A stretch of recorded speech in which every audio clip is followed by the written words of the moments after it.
Good morning, senior high school learners. I know you will have a great day ahead. Welcome to your reading and writing skills subject for quarter 2 or 4, week 1. I am your teacher this day. I am Mr. D. Agdeppa. Before we proceed for our lesson for today, I want you to prepare your learning activity sheet, your pen, and your paper.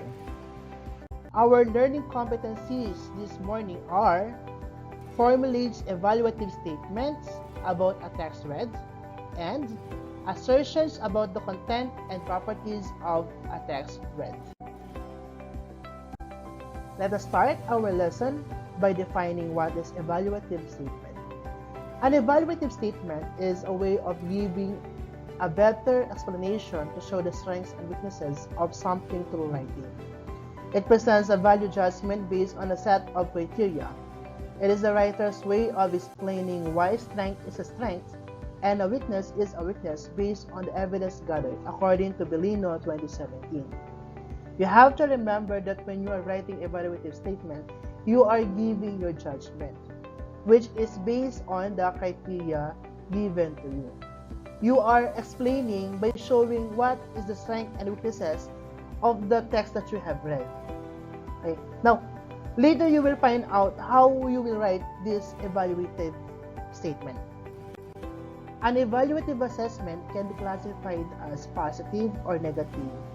It will be based on the given statement and how the statement was evaluated. Let us examine these examples. We have here the text, evaluative statements, and classification. Let's go to number 1. Private schools have the complete facilities and equipment. The evaluative statement is, this statement is discriminative. It only states that the private schools is only capable of having complete facilities and equipment. So the classification is negative. Because if you will study the evaluative statements, we have the word discriminative, and it implies negative impact to the reader. So it means the classification is negative. Because from the text itself, it discriminates the public schools. It says that only the private schools have the capacity to have complete facilities and equipment, which is not true. Because there are also some public schools who have the complete facilities and equipment. And there are also some private schools who don't have the complete facilities and equipment. Okay? Let us always look at the impact of the evaluative statements so that you can classify if the statement is positive or negative. If it implies negativity, it is negative. If it implies positivity, it is positive. Let's move to sample number 2. Only who graduated with degree are able to communicate with English speakers. This statement is discriminative and selective to those who are capable of speaking the language even didn't graduate a degree. So the classification is negative because it is discriminative and selective. It generally says that only those who graduated with degree have the capacity or capability to speak the English language, which is not true. Because there are also some who didn't graduated the degree which are or who are capable of speaking the language. Just like example in the call center. Not all those who are working call centers are graduated with degree, but they are able to speak the language. That is why the classification is negative, because the evaluative statement implies negativity. Let us move to number 3. In number 3, in this life, we all have hopes and chances to achieve our dreams. So the evaluative statement is, this statement gives hope to everyone. It shows that everything is fair. So the classification is positive because based on the evaluative statement, it gives hopes to everyone. It means in this kind of evaluative statement, there is no discrimination. Even you are rich, you are poor, you have the chances to achieve your dreams. The evaluative statement implies positivity. That is why the classification is positive. Let's move to number 4. Our national hero is the best hero in our country.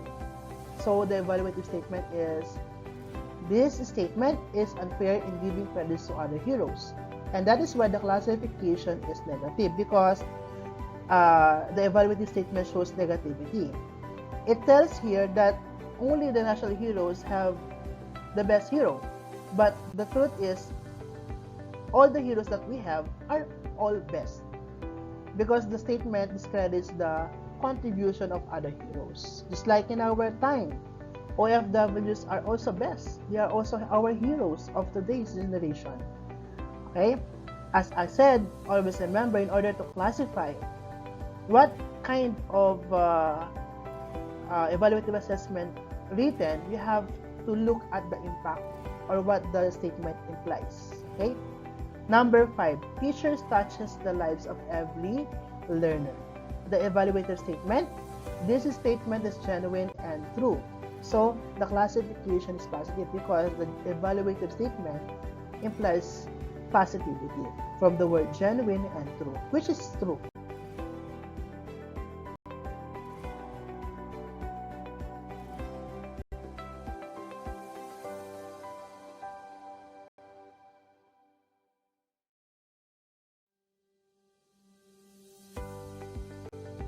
Now, let us find out how to write evaluative statement. The first one, we have to read the text well. Use critical reading in evaluating the text to understand and dissect the text well. So you have to remember, when you are writing evaluative statement, you have to read the text well. You should apply the critical reading, because before you can write an evaluative statement, you have to have an in-depth understanding of the text. Okay? You should learn how to dissect. You have learned to identify what are the claims of the writer. Okay? Now let's move to number 2. Evaluate the essence of the text. Check the importance of every statement written in the text. Of course, you have to evaluate the importance of the text. You have to know if the text or the statement is important or not, because you have to know how to identify which is important and not important in the text that you are reading. And the third one, identify factual evidences. Some statements are opinionated. Remember that the content of the written text should have evidences to make the statements credible and acceptable. Of course, in order to identify the factual evidences, you should learn how to identify which are the factual evidences and which are the opinionated, because these are the evidences which can make the statements or the text credible and acceptable. If all the statements are opinionated, it means that statement is not acceptable as the claim of the writer. But if the writer wrote factual evidences on his text, it means he is supporting his claim. And the last one, know your purpose in evaluating the statement and how could it help in improving the statement. Of course, you are reading the text, you are evaluating the text, and you will write the evaluative statement. Of course, as a writer, you should know your purpose while you are doing that. Okay? And remember, you are not evaluating a statement and writing an evaluative statement just because you just would like to discredit the writer. You are there because you would like to help to improve the statement, because you would like to add important information that could help to the readers in understanding the claim of the writer. Okay? After knowing the steps in writing evaluative statement, you have now 2 ways in order to compose this evaluative statement. Let's start with number 1. The number 1 is formulate assertion about the content and the properties of a text read. In formulating assertion, you will identify in the ideas which are facts or opinions. You will also make interpretations or conclusions and evaluate the overall quality of the text. It should contain evaluative language such as significant, important, detailed, comprehensive, and others. So, this is one way of composing evaluative statements. by formulating assertion. We had discussed assertion in our previous lesson. Just only remember that when you are formulating assertion, you should first know how to identify which among the statements in the text thread is the opinion and the facts, because this will help you to formulate your assertion. If you can identify the opinion and the facts, you can write your assertion. And remember that when you are writing assertion, you have to interpret or conclude all the statements written in the text thread. And then after interpreting and you have identified the facts and opinions, of course you have to evaluate the text, the overall quality of it. Okay? And remember that when you are composing your evaluative statements using the assertion, you should use the evaluative language such as significant, important, detailed, comprehensive, and other words. Let us now move to the second way of composing evaluative statement. Number 2, formulate a meaningful counterclaim in response to a claim made in the text thread. When talking about counterclaim, it is opposite claim you make about the claim of the writer. You must recognize the value of hedges when you state your counterclaims. A hedge can be a word or phrase that is used to lessen the negative impacts or criticism. This would be helpful to minimize the negative statements that may be written, and it will give a courteous tone in writing your evaluative statement. You can use different words that could help in making your evaluative statements in courteous way, such as may, could, would, usually, generally, commonly, probably, etc. If you remember the first way, it is more on asserting, while in the second way, you can write or compose evaluative statements by giving your counterclaim. Counterclaim is the opposite claim that you are doing or making on the claim of the writer. Remember that when you are writing a counterclaim to the claim of the writer, you should show courteousness. Okay? Avoid being brutal or harsh to the claim or to your counterclaim. Okay? The hedge or hedges are very helpful in writing your counterclaim because it lessens the negative impact or criticism. So now, what is hedge?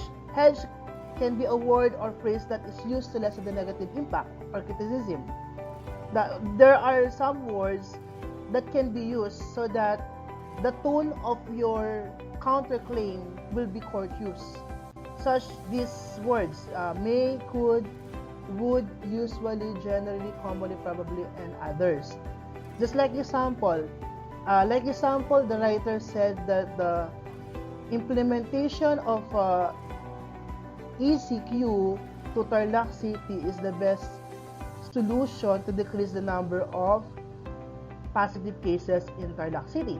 Now, if you would like to write a counterclaim about the claim of the writer, you may write or compose in this way.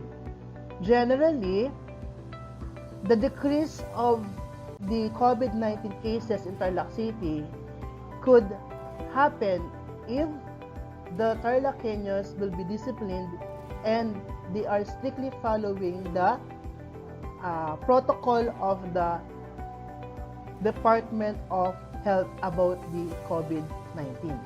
So, if you will notice, the counterclaim was presented in a courteous tone. It is not brutal. So, always remember that you can compose evaluative statements by using counterclaims besides from using assertion. Now, let's have a review about assertion. What is assertion? Assertion is part of reasoning. It is a statement used to make a declaration or to express strong belief on a particular topic, often without evidence. It is formulated after reading a story, a poem, a text, and even after watching a film. The writer conveys idea or feeling and convinces the reader to accept the writer's interpretation on a certain word. Always remember that assertion is also useful in writing evaluative statement.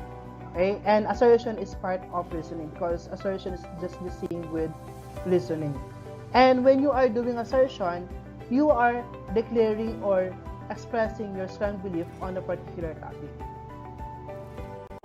Now let us find out how to write assertion. These are the steps in writing assertion. Number 1, read or watch the literary work comprehensively. Apply comprehensive reading and watching of literary work. If you still remember, in our previous lesson, we discussed about assertion. Okay? So, as said here, we have to apply critical reading when we are writing assertion. Because when we read and watch the literary composition or literary works, of course, we should have a deeper understanding about what we have read or watched. Okay? Because in this way, we can compose our assertion because we understood what we have read and we understood what we have watched. Now, number 2, always take note of the part you agree and you oppose, then explain it in details. Of course, while you are reading or watching, you have to take down notes. What are those parts that you oppose? If you oppose, you have to explain why did you oppose with that part or on that statement. If you agree, you have to also explain why you agreed on that statement or that part. Okay. Next, collect evidences which will be used as supporting information to your assertion. Of course, in asserting as much as possible, do not just assert. You have to prove that your claim in your assertion is true. Okay? So you have to provide evidences. So while you are reading and taking down notes on the details, of course, those evidences should be supported, those claims should be supported with evidences. Now let us find out the kinds of assertion, and these are basic assertion, emphatic assertion, and language assertion. The first kind of assertion is what we call the basic assertion. It is an assertion or expression of writer's feelings, beliefs, and opinion directly. It is usually used in formal writing of paper, such as thesis and dissertation, according to Tesoro 2020. In this kind of assertion, you have to remember that the writer is directly expressing his or her feelings, beliefs, and opinion.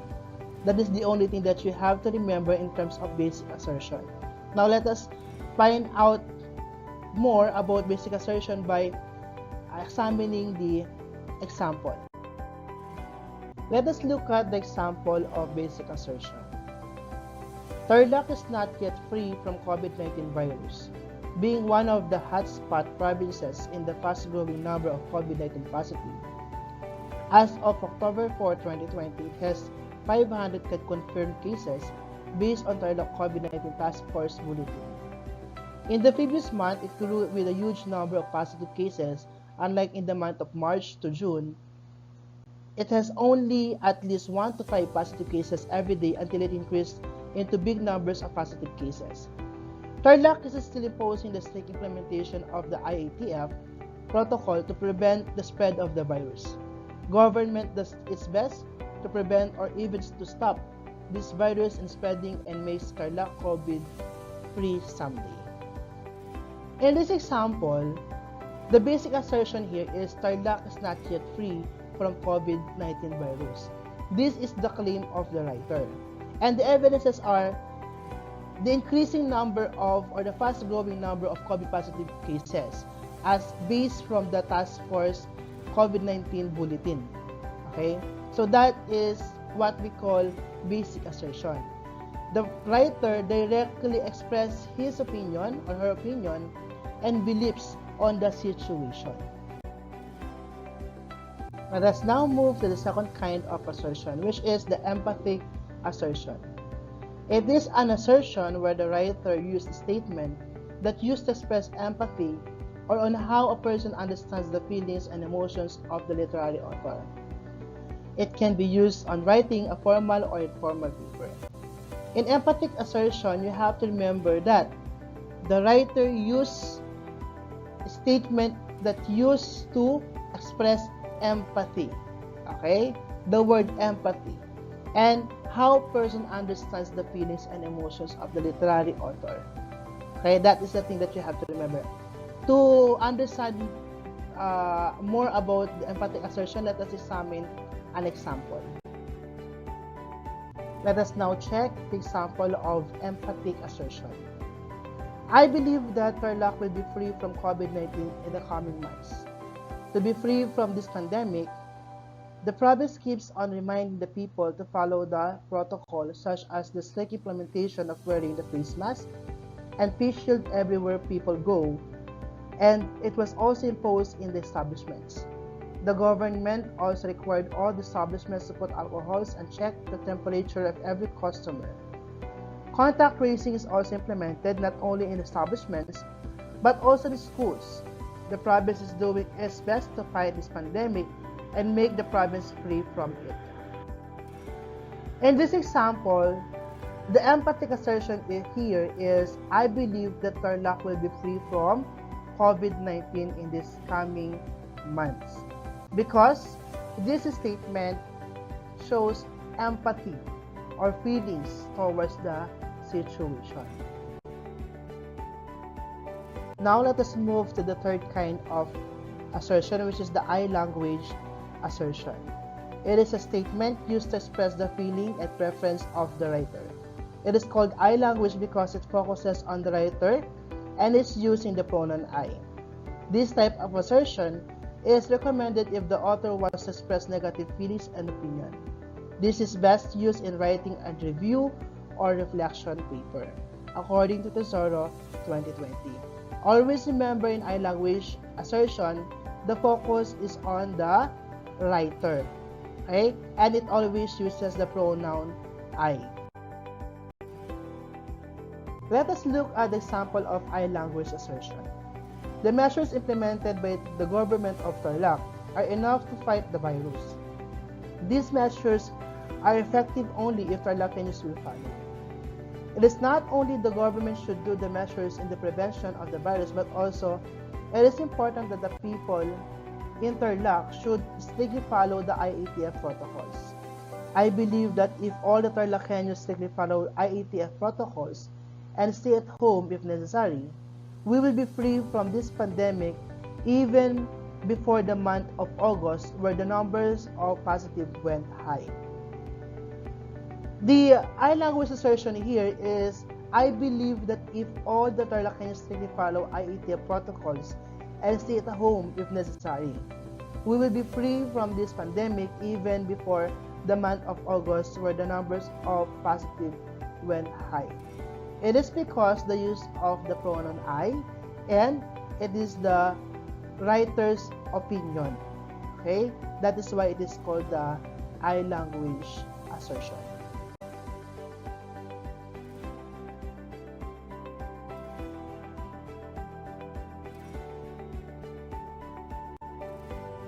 Let us have a review of our lesson by checking these examples. The situation here is, Shaina was so disappointed with the words of her classmate about the bulk of modules that they will answer. But her classmate who complained is not answering the module, instead she is just copying the answer of her classmate. In disappointment of Shaina, she posted on her Facebook account. She expressed her disappointment about her classmate who keeps on complaining, and she mentioned her name. Some of her classmates also commented on her post. What is the evaluative assessment or statement in this situation? This statement is not just and discriminative. Even though the classmate of Shaina is not doing right, still there is a proper way of correcting her classmate, and that is not social media. The action of Shaina is not acceptable in the norms. Social media is a public platform, and the classmate of Shaina needs privacy. So if we will look at the evaluative statement, we can say that it is an example of assertion. Okay? It is because the way that the statement was presented is that the writer gave his or her assertion based on the situation. We cannot say that it's a counterclaim because there is no claim on the situation, on the given text. Okay? So unlike here, the writer is asserting that what Shaina did is not just and it is discriminative. Even though her classmate is also wrong, but the way how Shaina faced the situation is not also right. Okay? Now, in the assertion, how does the writer answer the situation or the text? I understand Shaina on what she felt towards her classmate, but her action does not mean it's fine. Being a responsible person is very important, especially if pertaining to the lives of others. I prefer that Shaina should be counseled about the right use of social media and the right way of expressing disappointments. So, in this example, the writer used I language assertion. Okay?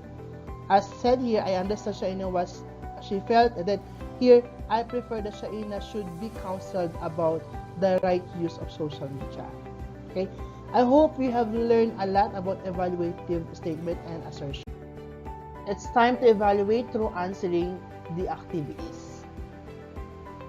For general directions, read carefully the directions indicated in the following activities. Provide what is needed or asked in each item, and avoid erasures. For any inquiries or clarification about the lesson, please contact your English teachers. If you still have questions or clarification about the lesson, you may go back to our video so that you may have the clarifications and answers to your questions. Be ready, there are 3 activities you need to answer in your learning activity sheet. For the instruction, determine what kind of assertion is implied in each of the following statements. Write BA for basic assertion, EA for emphatic assertion, and ILA for I language assertion. Write your answer on the space provided in your last or use another sheet of paper. You may pause the video while reading the given statement and then write your answer. After having your answer, you may move to the next page to check your answer. You may now start with number 1. And the answer for number 1 is basic assertion. Let's proceed to number 2. And the answer for number 2 is emphatic assertion. Now let us move to number 3. And the answer for number 3 is I language assertion. And here is number 4. And the answer for number 4 is basic assertion. And last but not the least, for number 5. And the answer for number 5 is emphatic assertion. Now proceed to activity B. Give an evaluative statement in the given text and identify if it is positive or negative. Write your answer on the box provided in your list or use another sheet of paper. This is activity B. You may pause the video while answering it. After done, you may proceed to the next page to check your answer. You may now check your paper. The answers in evaluative statements may vary. As long as the thought is there, your answer is correct. But in the classification, that is the exact answer. Let us now proceed to your activity C. Give your evaluative statement and assertion of the given text based on the content and properties. Write your answer on the space provided. This can be considered as a quiz. Here is the activity. You may take your time in answering it. In activity C, your teacher will be the one who will check your answers. Still, the answer may vary, but I provided here an example of answers that you may compare to your answer. Here are the reminders on your reflection. Number 1, reflect by answering the questions meaningfully. Number 2, write your answer in complete sentence. And number 3, write your answers in a sheet of paper. Here are the questions for your reflection. Number 1, how important is evaluative statement in our everyday life? Number 2, how important is assertion in our everyday life? Number 3, cite 3 real-life situations where evaluative statement and assertion is applicable and useful. Please take your time in answering your reflection. Here are the references of our lesson. Congratulations, we are done with our quarter 2 or 4, week 1 of your reading and writing skills subject. Always remember, stay safe, and thank you very much.